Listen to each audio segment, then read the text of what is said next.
역대 최악의 살인사건. 하룻밤 만에 무고한 주민 62명이 목숨을 잃은 전대미문의 대량 살인사건. 잊혀지고 알려지지 않은 우승경 사건에 대한 이야기입니다. 1982년 4월 26일 경남 의령군의 작은 시골 마을 저녁 9시 반, 술에 취한 한 남자가 카빈 소총을 들고 나타났습니다. 그의 정체는 의령경찰서 국유지서에서 근무하던 27살의 우범곤 우승경. 성격이 난폭하고 술버릇이 나빠 미친 호랑이라고 불리던 남자였습니다. 그날도 우승경은 술에 취해 애인과 다퉜습니다.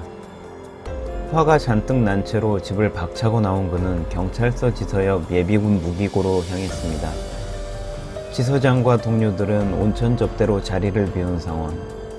우승경은 별 어려움 없이 카빈 소총 2자루와 탄환 180발, 수류탄 17정을 손에 넣게 됩니다.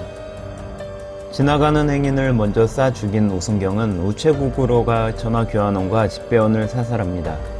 신고가 불가능하도록 통신을 두절시키는 주도 면밀함을 보인 것이죠. 다음으로 그가 향한 곳은 앞곡리 매실마을, 애인 전말순 씨의 가족 등 6명을 죽인 뒤 또 다른 마을로 비극의 무대를 옮깁니다. 이곳 웅게리에선 18명이 목숨을 잃었습니다. 불이 켜진 집마다 찾아가 총을 쏜 겁니다. 마지막으로 찾은 평촌리 마을에서 그의 잔인무도함은 극에 달합니다. 당시 주민 대부분은 상갓집에 모여 있었습니다. 마을 사람들은 경찰인 우승경에게 오히려 술을 권했죠. 우승경은 태연하게 부의금을 내고 술을 받아 마셨습니다. 그리고 이 상가에서만 24명이 즉사합니다. 총성이 멎은 것은 이튿날 새벽 3시 30분경.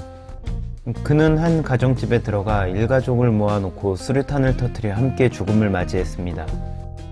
단 6시간 만에 62명이 목숨을 잃었습니다.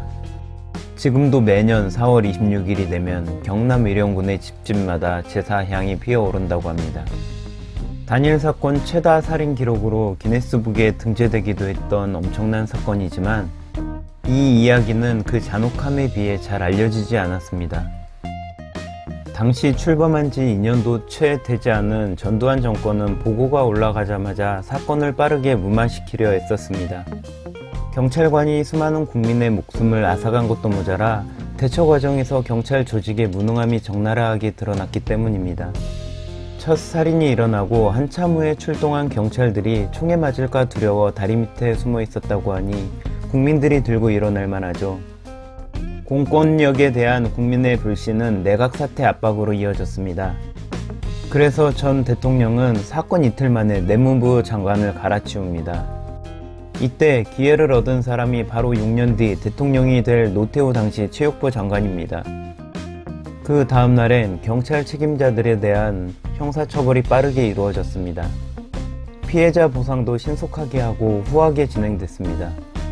배상금과 마을 발전 기금으로 성난 민심을 잠재우려 한 것입니다. 그렇게 사건 일주일이 지나자 관련 보도들도 언론에서 자취를 감추었습니다. 그 후 이 사건을 비중 있게 다룬 미디어는 거의 없었습니다. 바로 이 때문에 한국 사상 최악의 대량 살인 사건이 국민들에게 잘 알려지지 않은 겁니다. 지금까지 우범곤 살인 사건에 대한 이야기였습니다.